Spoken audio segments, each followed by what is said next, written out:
Hello, everyone, and welcome to Cafe New Canadians, wherever you're joining us from. We're glad that you could join. I can see people joining us from Dubai. I can see people from Kuala Lumpur. I can see somebody from British Columbia. Thank you for joining us for today's Cafe New Canadian session. Now, Cafe New Canadians is your web virtual series where we bring you information, conversations, charts, and topics about newcomer related stuff in Canada, and it is brought to you by New Canadians, our TV and web series that also brings you information on settlement, employment, newcomers to Canada, starting new businesses, entrepreneurship, international students, among others.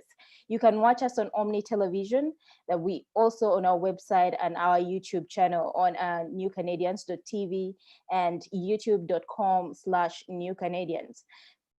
Now, in today's New Canadians session, Cafe New Canadian session, we are going to talk about the immigrant journey amid the new normal. And we're going to be hearing it from the newcomers to Canada, people who recently came here. My name is Gertrude Tumusime, and today I'm very delighted to host people who are really new. They really came to Canada very recently. They came amid a very tough time. And so we have George Oneissy, and he'll be telling us a little bit more about himself. We have Sherdil Khan also on the panel today, and we have Farhan and Gunjan Kafil. These ones are a couple, and that is why they're joining from the same computer. And we're very delighted to have everyone. Welcome, everybody. Thank you. Hello, Trudy. Thank you for having us. Hello, Okay. Trudy. Thank you. Yeah, so today the topic is the immigrant's journey the immigrant journey amidst the new normal, and we want to hear from the newcomers. You all know that the past few months have really been tough, like for everybody all over the world.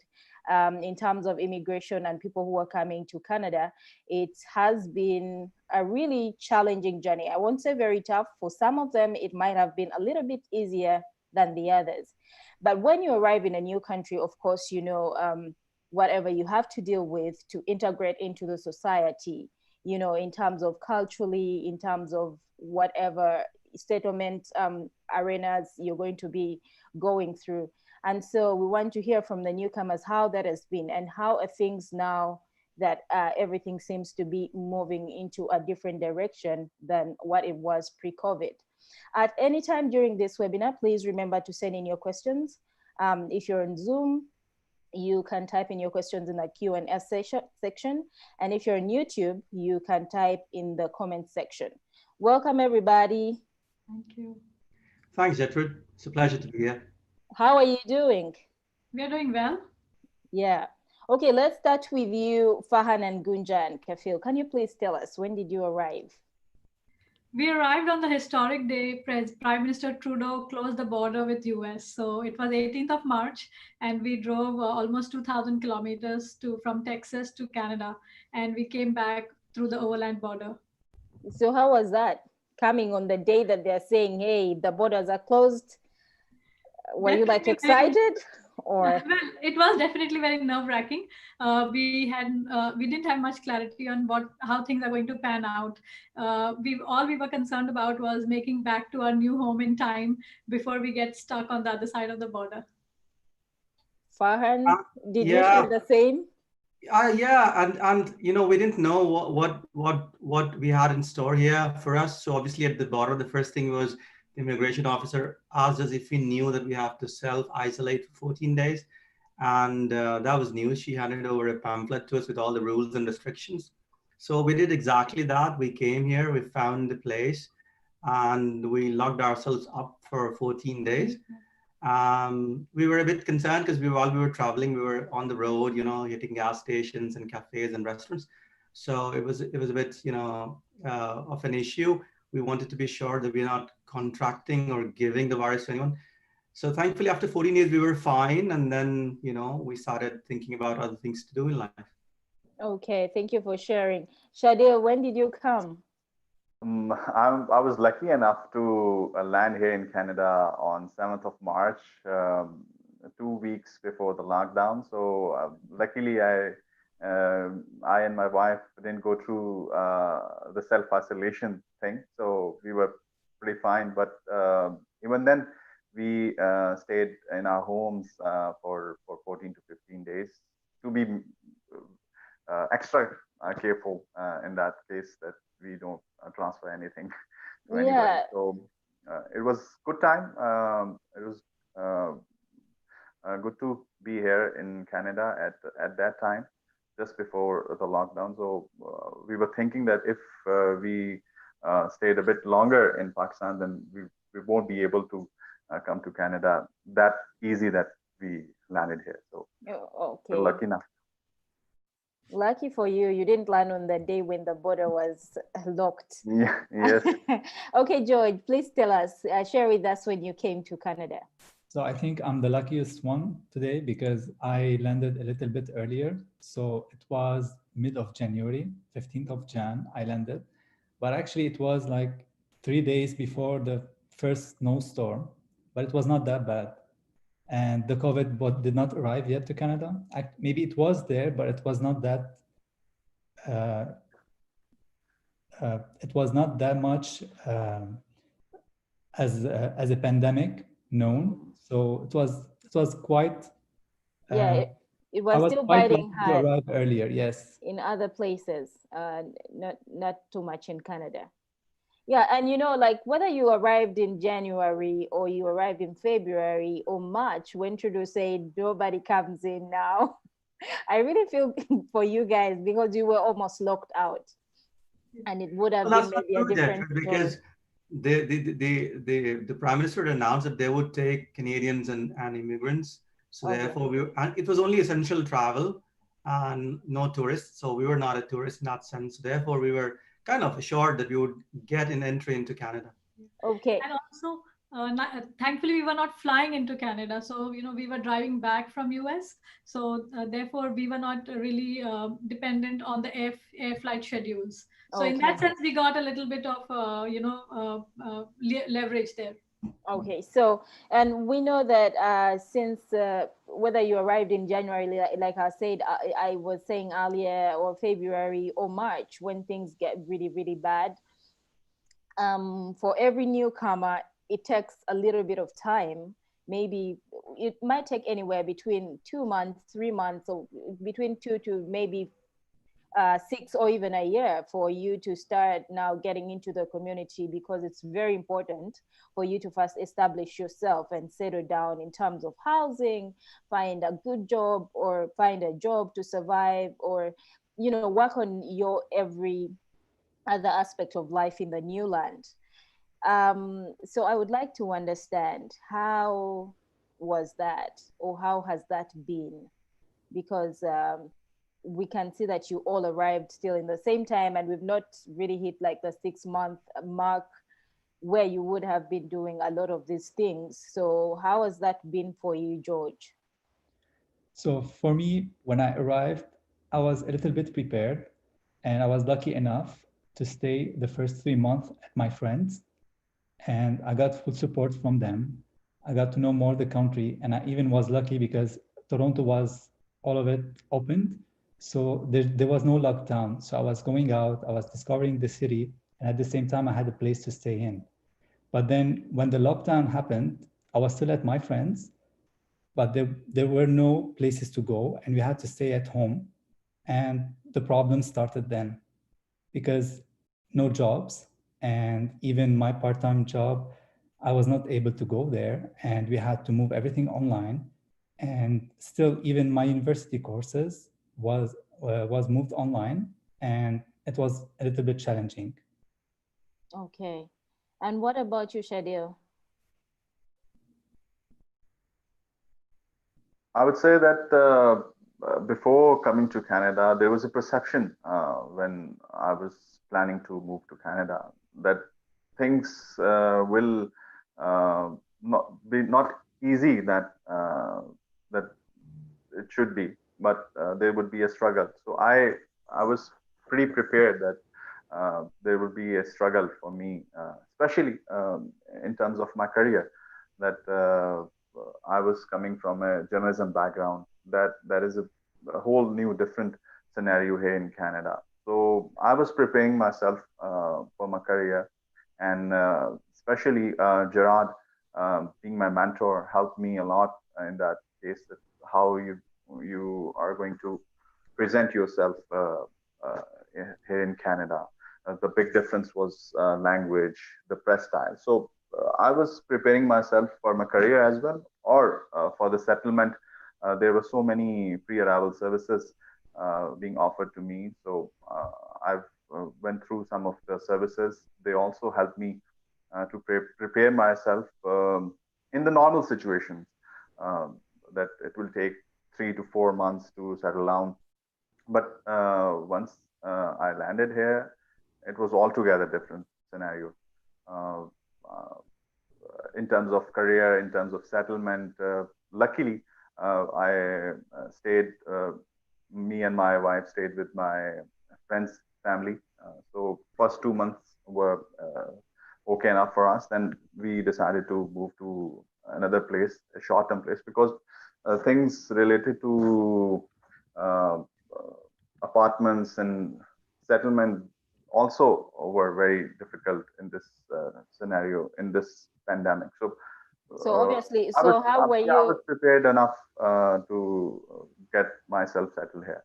Okay, so sorry, I was kind of interrupting, but I wanted to find out that you arrived 2 weeks before, everything became really bad in Canada, so they had to Yes. lock down, and those few weeks, and you spent them at your friend's house, but then how are you able to now go on and look for your own place, amidst that this whole thing everywhere is locked down? How was the house search for you? Yes, that's a good question. And initially, we decided to stay at home for 15 to 20 days to make sure ourselves that we are fine and everything is fine. Then ultimately, the the first hit we had due to this COVID was we won't be able to get our licenses, the driving licenses. So for that, we were also not able to buy a car as well. So I decided that we should move to a place where the commutation would not be a problem.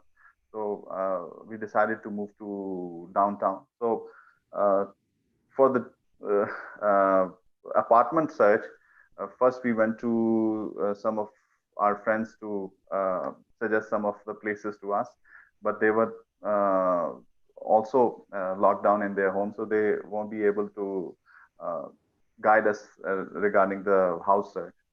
And then the sites, social media also helped me find a place. But the main problem was that they were not willing to show us the place.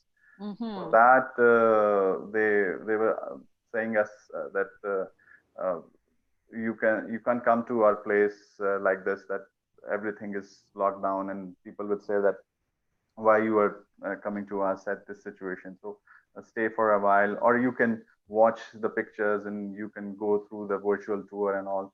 But as the house is very important thing, so until unless you don't see the place, that you don't get an idea that what's going to happen and what is this place like. So that Yeah. was the big hit, the biggest problem we had, that we were not welcomed to show to the showings of the apartments and stuff. So you kind of had to look online, look at the rooms and see, and just kind of make a blind, a blind Exactly, kind of exactly. selection.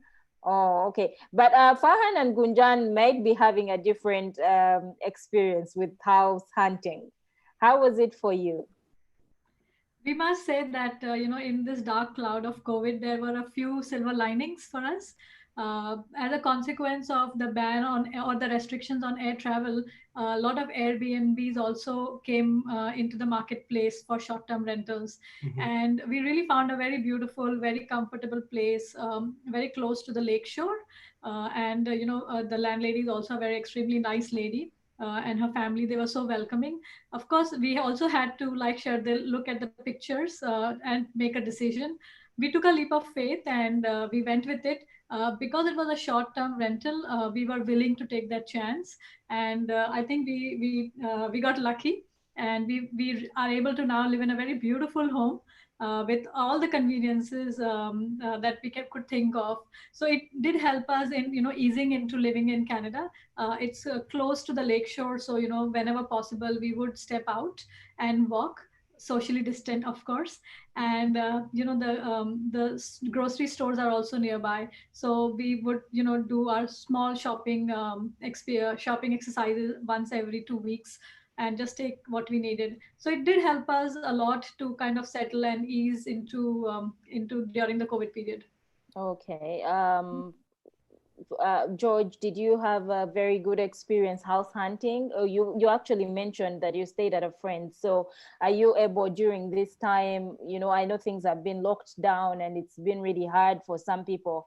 So have you been able to like kind of find a good place? So I was staying at my friend's place for 3 months, and I was staying in Pickering. So I was using the GO train to go and check the listings, and I was able to see them. And when I found my apartment, I asked them if I can pay in advance, like let's say 12 months in advance to be able to rent it. They did not accept. So I had to have a guarantor to be able to rent the house. And I was lucky enough also to have a guarantor. And this is how I rented my house. And the only problem that I faced is I was not able to go and bring the furniture. So I had to order everything online. Like from A to Z, everything related to the house, I had to order it online and make sure it arrives on time when I moved in. And I was lucky enough that this is what happened. And now I'm settled in my place, and it's not that bad. I mean, it was a little bit of struggle, but it was not that bad. Yeah, but it must have been suddenly a very frustrating experience to have to do everything online. And Exactly. yeah, and let's talk about accessing government services when you arrived, for all of you, like when you arrived and accessing government services. Farhan, how was it for you guys when you went to get your health cards and all these things that you need?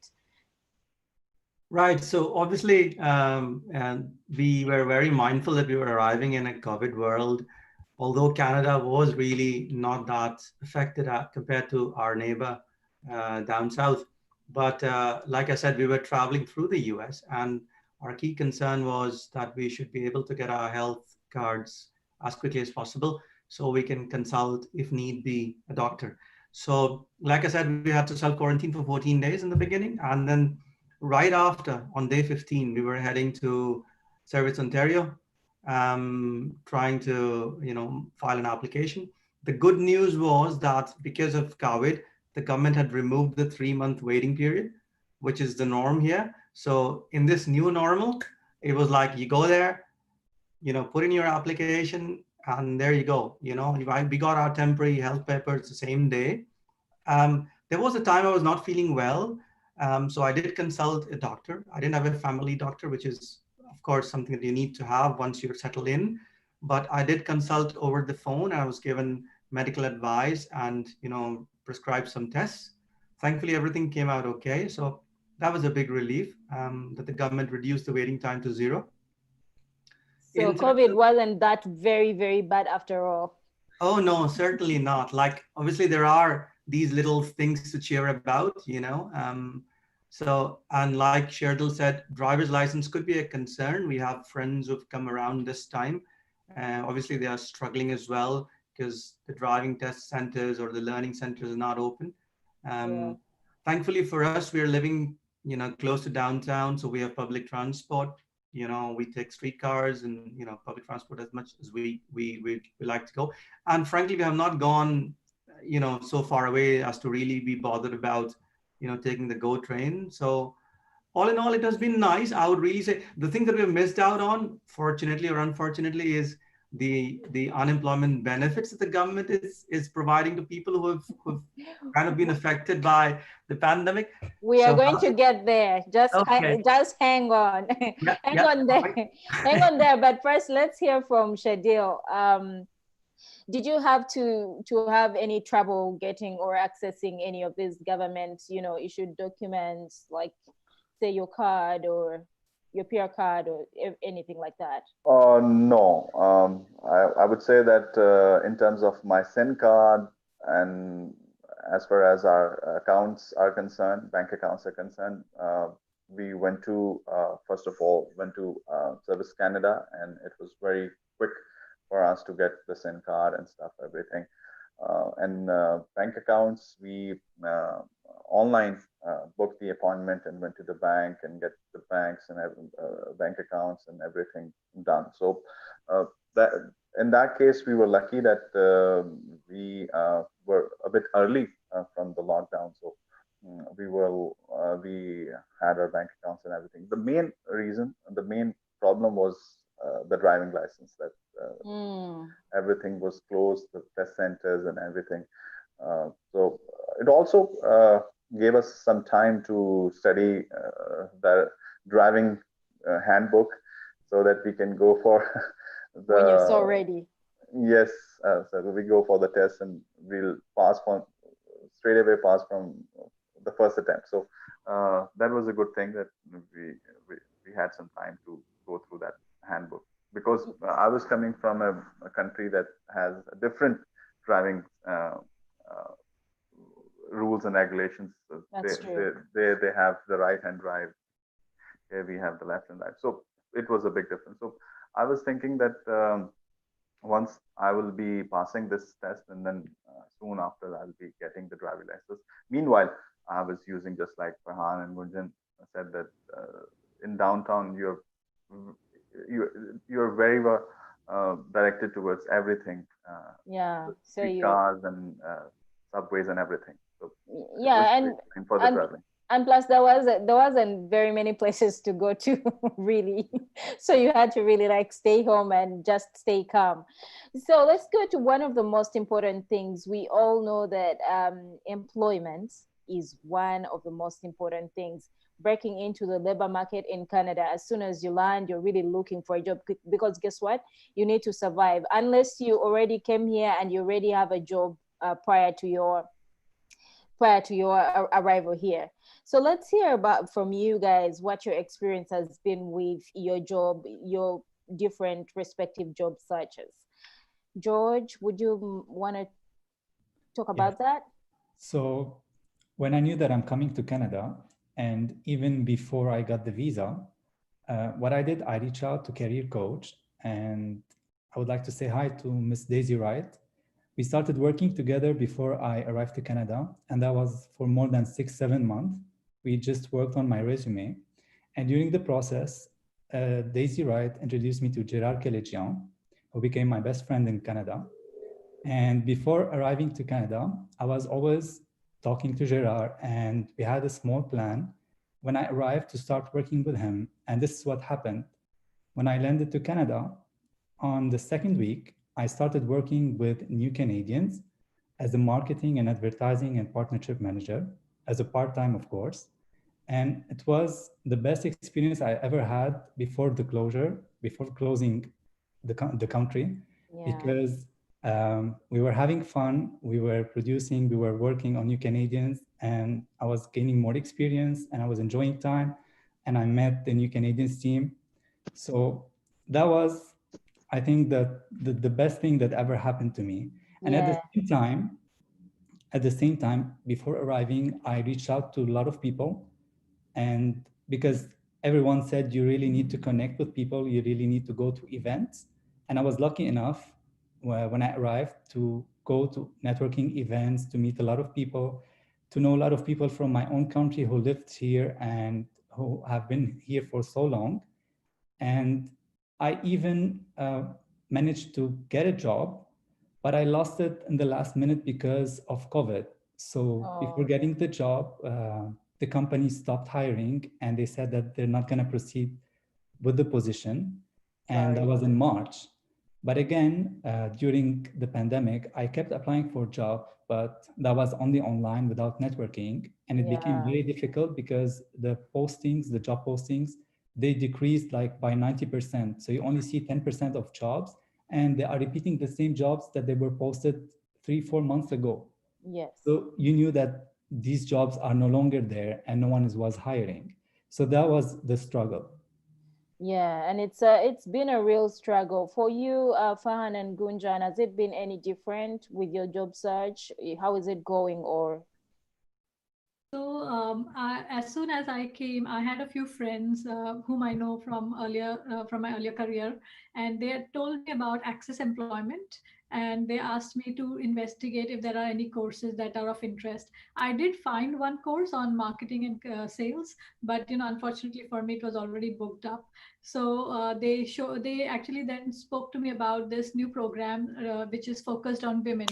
And I was lucky enough to be part of their third cohort, and for 6 weeks they helped me and 20 other women to really become more presentable for interviews, helping us with the resume and being interview ready, so to say. So that okay. ended last month in May, and so it's just been 4 weeks since I've actually started applying for jobs. And like George mentioned that the postings are not too many, so I haven't had any breakthrough yet. But I'm hopeful that with the economy reopening, there should be more opportunities sooner than later. Yeah, okay. Farhan, can you share with us how yours has been?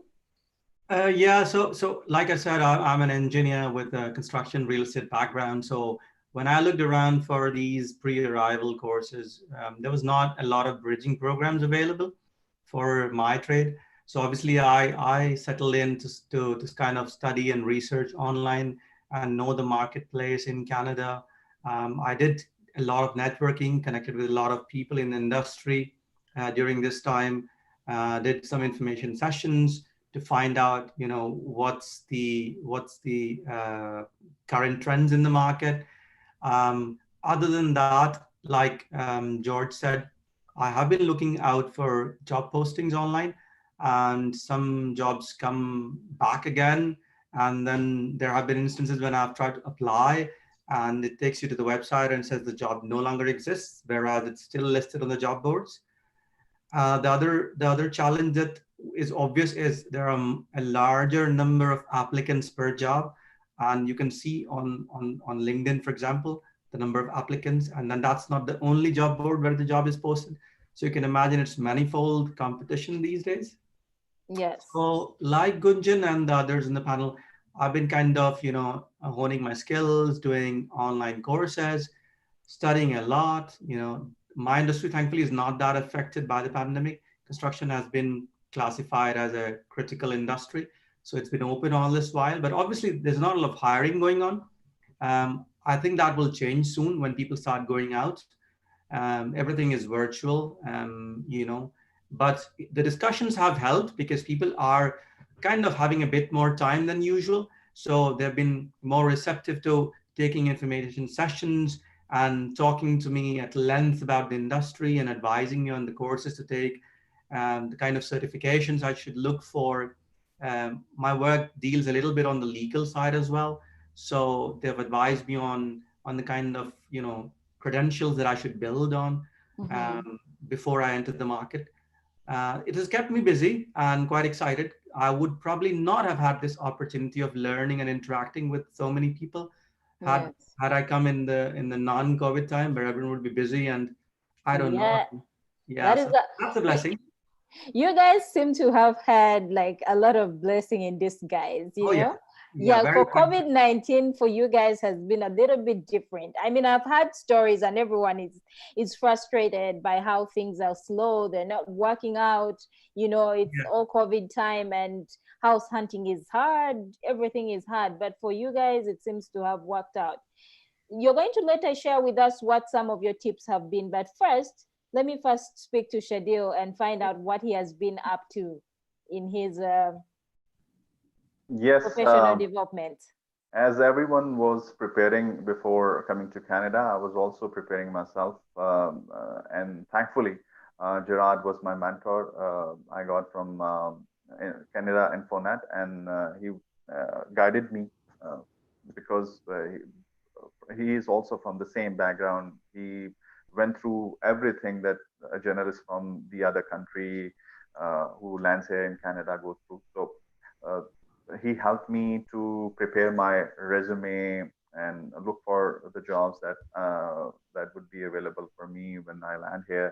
And he also introduced me to this bridging program. And I would say that he was the first one who mentioned me this bridge to employment to media and communication bridging program. So I was preparing for that as well. That if I won't be able to get the job, then I have to study for 3 to 6 months or maybe 8 months, so that I can get into the industry easily. And this transformation was very essential at that moment, I thought. So when I landed here, I started working on my Canadian resume. Some of my friends helped me in preparing my resume as Canadian style, because in Pakistan or everywhere other than Canada, they have altogether different kind of resumes. You have a picture on that, you have everything on that. There's so many formats, and but here in Canada, that is very simple, so that ATS can view your resume. The ATS, the term, once I came here, and then I came to know about this ATS kind of thing. So I was preparing myself, and this bridging program is I would say that it's a breakthrough for me. Because I was thinking, so how to equip myself with the language and press style. So this bridging program, Sukhjit Singh Aluwalia also suggested me this program. So I applied on this program, and luckily, fortunately, I got the admission in this program. And from May 4th, this program is going on, and soon we'll be completing our third month of courses, and then we'll go for the job placement. So Daniel Wong is now working with us from this program towards our job placement and LinkedIn profile, how to connect people. And the biggest advantage in this program is that I was connected to so many people here in Canada from my field or not from my field. So to connect people, to get the network is the most essential thing in Canada.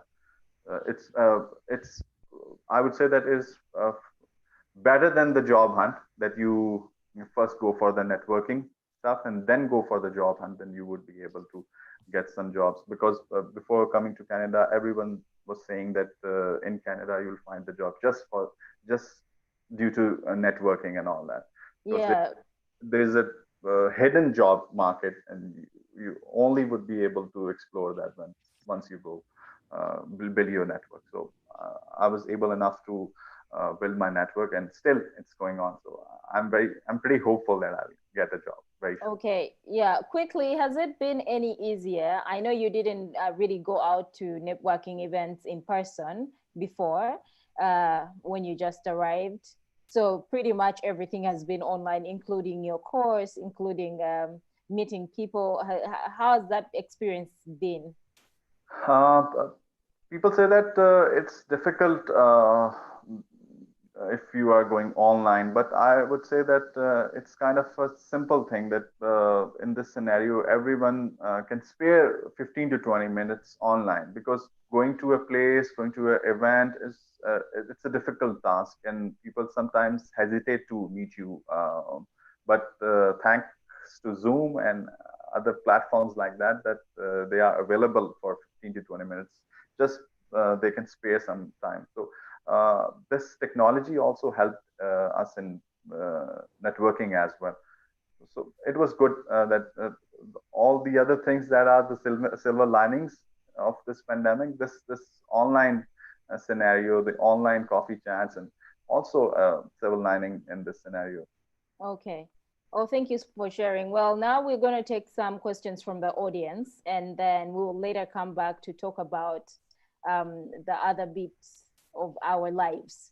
So we have a question from Siddhartha, and Siddhartha, I'm not very sure if it's he or she, but they're asking, did any of you face subtle racism as a newcomer in Canada?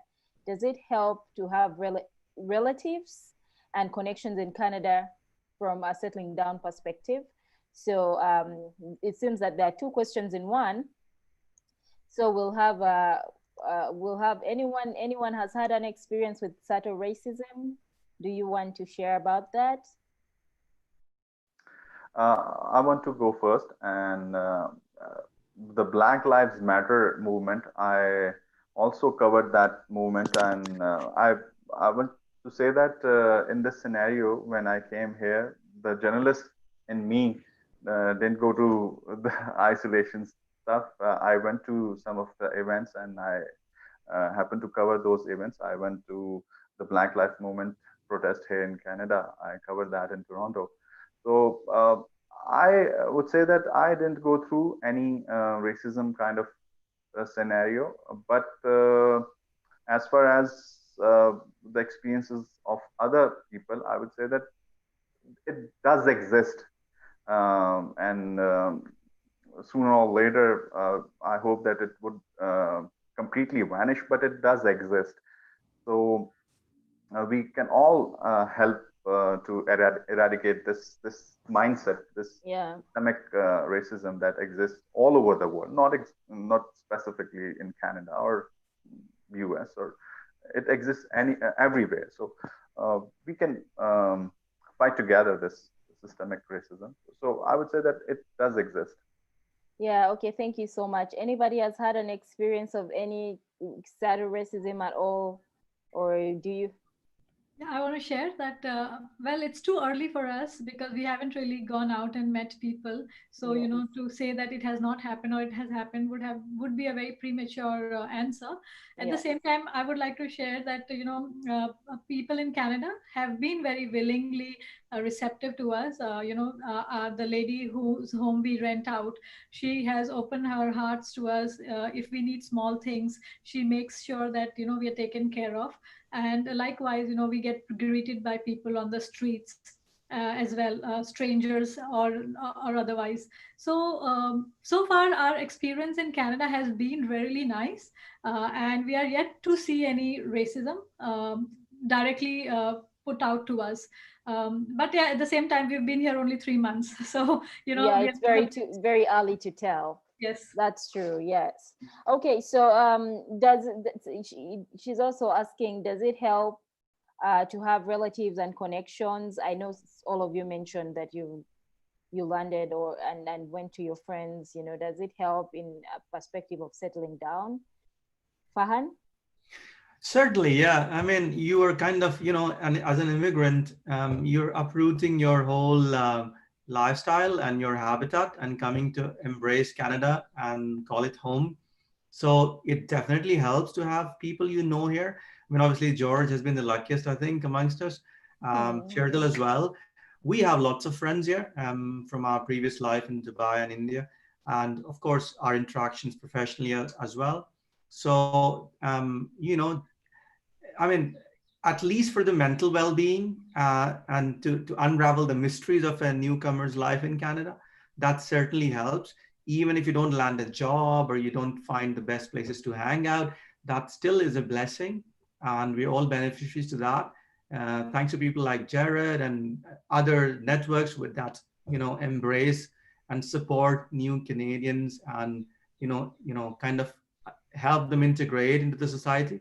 So friends and family and the extended network certainly helps. I Yes, would like but to add that there is a reason the Canadian government gives additional points for friends, for family and relatives in the immigration, because they're aware that socially and psychologically having someone of your own relative, either friends or family, definitely helps in integrating into the society. yeah, it is very good for our adaptability here because I mean, you don't start from scratch like a person who doesn't know nobody. So another anonymous attendee is asking, what is the funniest networking mishap, virtual or in person, that happened with you after reaching Canada? Any of you who's been networking online? Sherdil, that sounds like you.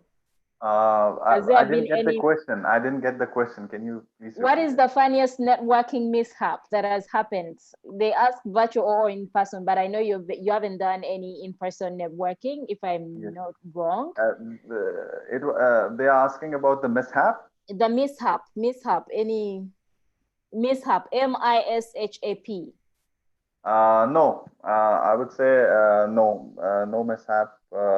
But sometimes people are reluctant to talk to you. But there are some techniques. There are some things that you can incorporate to start a conversation here in Canada, because things are different here. Yeah. For example, I would say that people are uh, they want their first name to be if you want to call them from their first name. So there are some nitty gritties of talking to a person for a coffee chat or for everything that you want to network with. So things are a bit different here. So but with a good networking techniques, you can contact them, and sometimes they are willing to talk to you, sometimes they are not. Then it's always good to come again, and after some time again knock at their doors, and maybe that time they open the door. So keep on Yeah. trying. So it wasn't the mishap with me. So Okay. Thank you. I Thank would you. add something on this question if you want. Yes. Go on, George. I've went to live networking events and they were mostly focusing on digital marketing, and strange, nothing mishap happened, but strange things that people that goes to those events, they don't have to be necessarily related to the marketing or to the digital part. I met a lot of people in the bank sector, even people who help others getting mortgages, or some people, they have their own businesses, they want to promote their own businesses. So in the networking event, you will see a lot of people with different backgrounds, and they have different jobs, and they would be still interested in the topic that they are visiting. Yeah. So this is what happened in most of my networking events. So is that to say that you ended up somehow landing the wrong kind of networks, or? I won't say wrong. Now, if I want to take a mortgage, I know who I should call. But you didn't. That was like, you go for water and then you find them serving juice, and then Yes. anyway, that's a good one. So Asma is asking, is it good to move to Canada? Is it a good time to move to Canada? And which area in Ontario is best to live in? I know all of us must be in Ontario. Yeah, so Asma wants to know, is it a good time to move to Canada? Honestly, you people have been in this time and you have had the experiences. So she wants to know from you. I can answer. Yeah, George, go ahead. So there are different aspects to this question. Weather-wise, it's very good to come now. It's summer, the weather is amazing. She will have fun, she will enjoy the weather. Work-wise, business, they are starting to pick up. So you will see more postings, but I assume by September, the postings will be more than now. So Yeah. it's good. And I think the government now doesn't allow people to land, if I'm not mistaken. Yeah. So I think by September, it would be better for them if they want to come. And it's always to come to Canada in any place, but they should know coming to Toronto is different than coming to another part in Ontario, because it depends on the expenses. It depends on each city, because it's well known Toronto is expensive more than any other city which is on the suburbs of Toronto or outside Toronto. So she really needs to know that and make up her mind and know from where she wants to land and where she wants to live and look for a job as well. Okay. I would like to also add to this question. Yes. Like Asma, we also had the same question when we were planning to move to Canada. Where in Canada should we move and live in? Because it's such a vast country, and the beauty of British Columbia and the charm of Vancouver, or the thriving art and culture and the food scene of Toronto. It was a very difficult choice to make. So what we did is we actually spent some time traveling around Canada and actually exploring the provinces from Ontario all the west, all the way to the west to British Columbia, and all the way up to Northwest Territories. So we traveled around and took a decision looking at the climate, the culture, the job opportunities, and we arrived at this decision that we would like to live in and around the Greater Toronto area. Mm-hmm. If I may add something, Yes, Sherdil. Gunjan and George covered it everything, but the new normal, I would say that it would be that if you are coming to Canada at this point of time, then I guess initially before this COVID situation, it almost took 3 to 6 months, maybe more than that, for the people to get settled here in Canada, to get jobs and everything. But now there would be a bit of delay in that. Maybe Mm-hmm. it will take 6 to 8 months, or maybe 10 to 12 months. So it would be the new normal. Yeah. That is my opinion. Maybe it doesn't happen. So Obviously, this is things why I are want changing. to keep yourself prepared for every situation if you are coming to Canada at this point of time, or maybe later in this year. So things would take time now. Okay, let us hear from Siva. Siva says they are planning to move to Saskatchewan by August 2020, and they're asking if they still need to self quarantine, if they need a self quarantine plan. I don't know if any of us can answer that question, but if so, how can we make it from here? Also, advise us about booking our temporary residence. We do not have any friends or relatives in that province. Okay, so first of all, I think there's a lot of information on canada.ca, Siva, if you're listening. So I think the best information about self quarantine would be found there. About advice finding temporary residence, can Farhan and Gunjan share? Well, we what we found out was that there were a lot of units that were earlier being rented out as part of Airbnb, which were being put into the market as short-term rentals. So, and we are also mindful that this was just at the start of COVID, and we were able to do that. But we are not quite sure of what the Airbnb rules or regulations are like for Saskatchewan.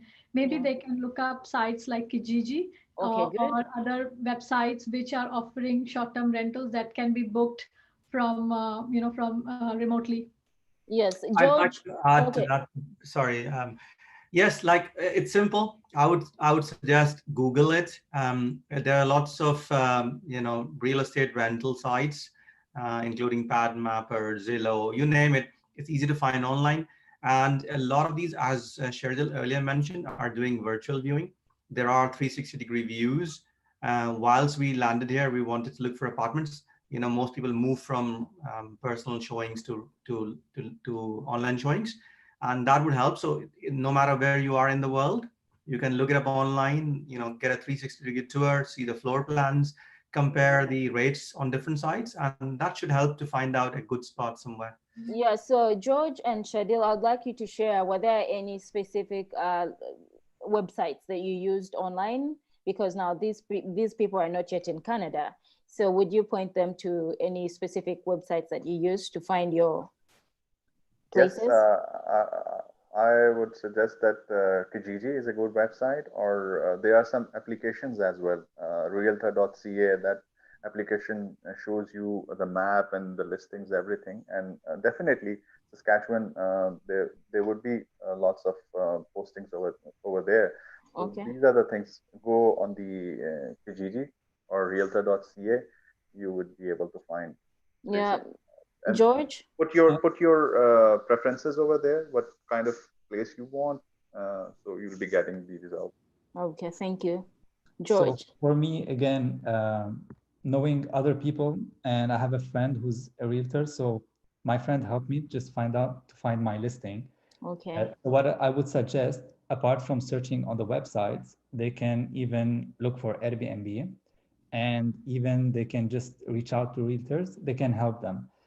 And one more thing, just to mention, when they just first land, I'm talking about, let's say, Toronto, they really need to know that it will not be easy for them to rent for like full year immediately, because a lot of factors come in, such as they need to have a credit score, they need to have a job.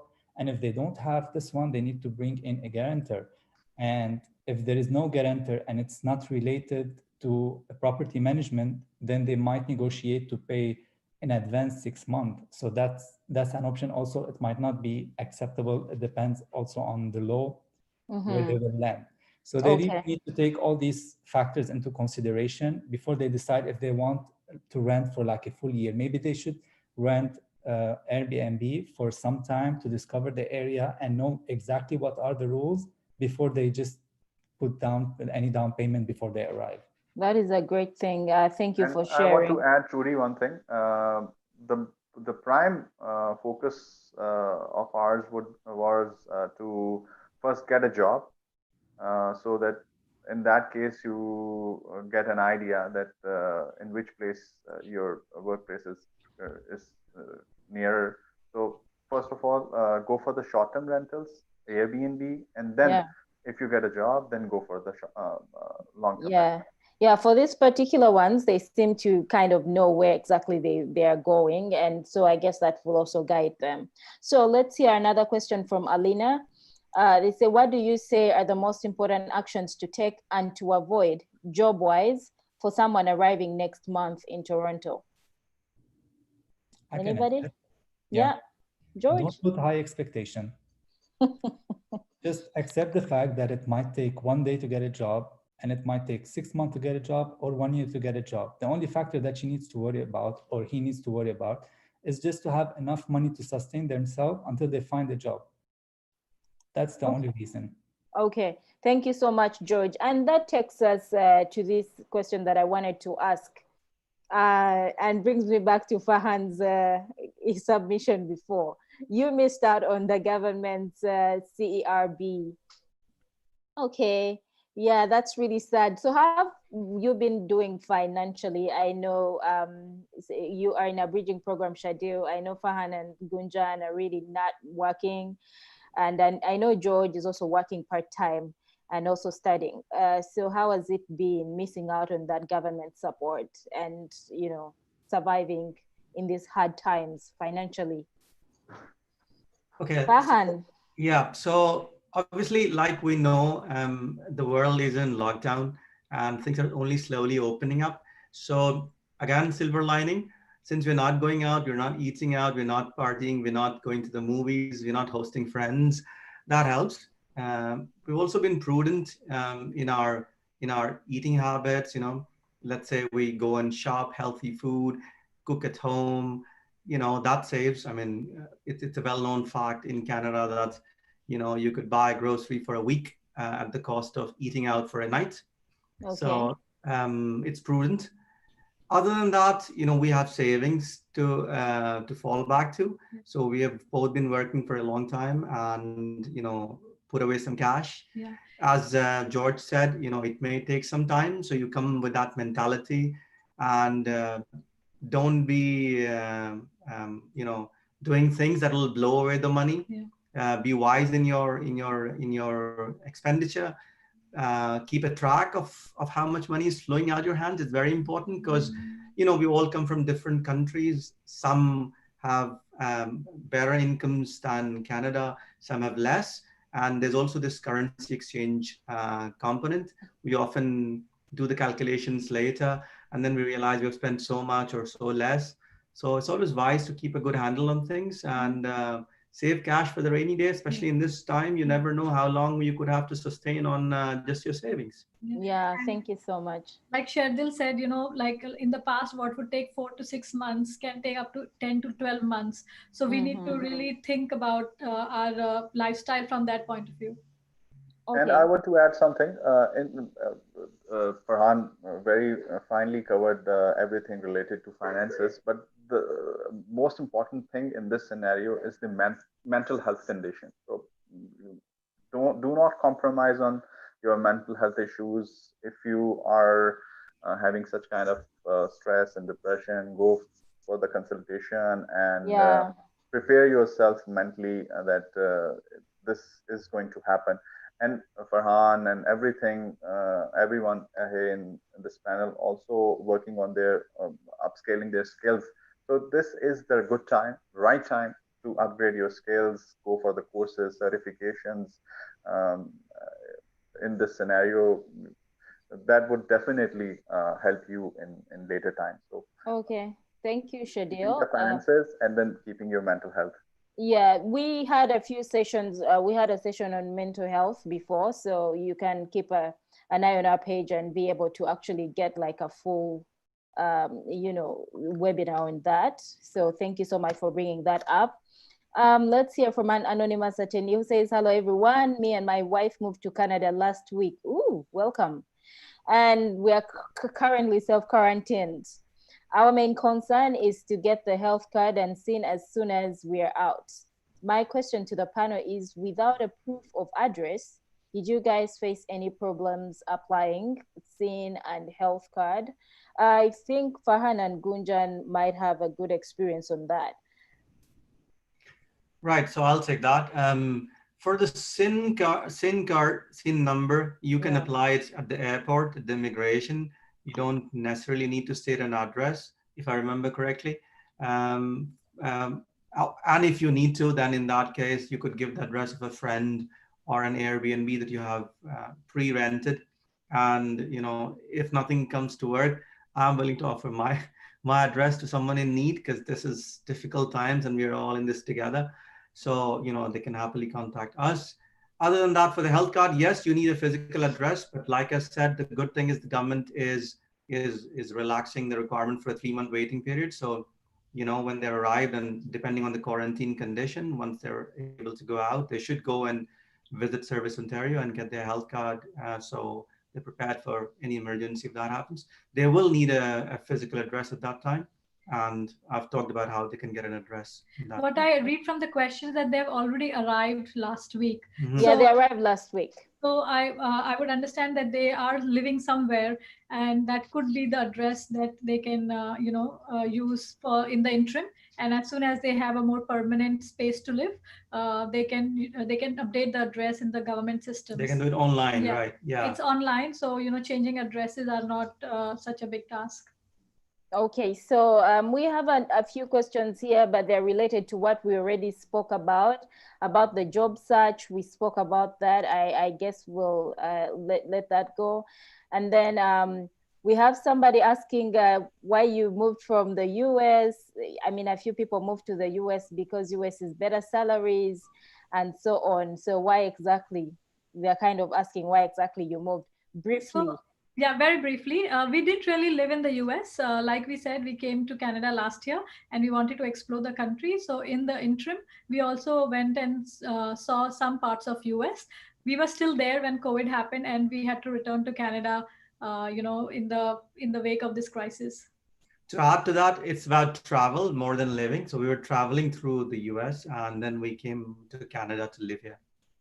Okay, thank you so much for sharing. And the other question was about networking, which we already, I think Sherdil really shared extensively about that. So we'll also let that go because of time. And Siddhartha is asking how the networking will change in post-COVID world, considering the hesitation across the board to meet people. You can also go back to a webinar that we held some time back. You should see that about networking. It was really thorough, and you'll be able to find a few answers there. Please feel free to check our channel. And that's all the questions we had from the audience. Unfortunately, it looks like we are running out of time, okay? Okay, so briefly, any last piece of advice to anyone who is arriving in the new normal and how life is going to or how life might affect us all who are coming to Canada during this time? A parting shot from everybody. Yeah, I would like to say that, yes, moving to a new country is hard. In normal circumstances, it's hard. And in COVID times, it will be especially harder. But it is very encouraging that the government of Canada is doing a lot of work through employment agencies, settlement agencies, and channels like New Canadians, which is helping immigrants and New Canadians to really integrate into the society. So it's only a matter of time. Someone told us that the first 2 to 3 years feel harder because you're trying to get all your systems in place, but once you're through that, it becomes a lot easier. And the beautiful Canadian landscape, the summers, and lots of activities in winter really make it a great country to call home. Okay, thank you so much, Gunjan. George, do you have any parting shots for our viewers? Yes, I would really encourage everyone who started this process to carry on. I've been here for 5 months and during the pandemic, and no, I have zero regret that I came here. It's Okay. worth a shot. It all depends on your expectations and how you deal with all this. It's not easy in the beginning, but it's how you deal with it, and never give up because it's worth it. And I would like to also say one thing. I would like to thank Cafe New Canadian team. I want to thank you, Trudy. I want to thank the people working behind Gerard, the editorial, Shruti, social media, Dave. Thank you all for making this happen. I hope I did not forget anyone. It's certainly a good platform for us to really talk and have conversations that matter to us. And Sherdil, any parting shots to our attendees? Yes, I would say that prepare yourself in terms of your finances and in terms of job search and networking. It would take time. And secondly, the most important thing to equip yourself with the courses and knowledge. And also, whenever you go out, go with the instructions of the government that you have a mask, you have gloves, you have sanitizer with you. To in this new normal, you have to, if you are going to a bank, going to a restaurant to pick up food, to pick up grocery. So first of all, protect yourself according to the instructions of the government. Follow them, and then you can save Everybody has yourself to and stay safe. everybody else else. Yeah. Yes. Well, certainly. Thank you, everybody. Thank you, Sherdil. Thank you, Thank Farhan you, and Trudy. Gunjan. And thank Thank you, you, Trudy. George. Thank you, everyone who is attending this virtual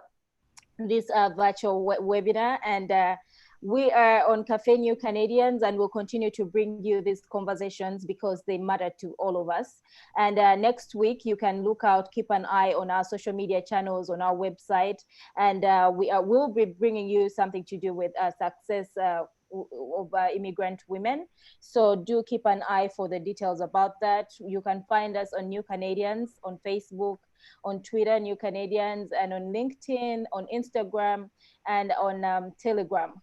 Do be sure to subscribe to our newsletter where you can get all the information and resources on immigration, settlements, employment, education, and small businesses. We also have a new corner, the International Students Corner. So do also direct your friends to that.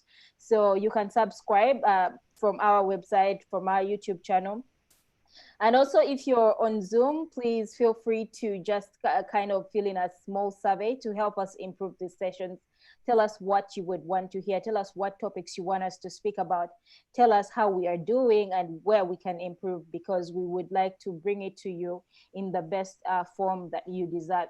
So thank you, everyone who has been here. My panelists, thank you so much. It was a Thank you, very Trudy, and thank insightful you, everyone. conversation. It was And pleasure having you. and thanks everyone who has been on YouTube and on Zoom, and have a very good night.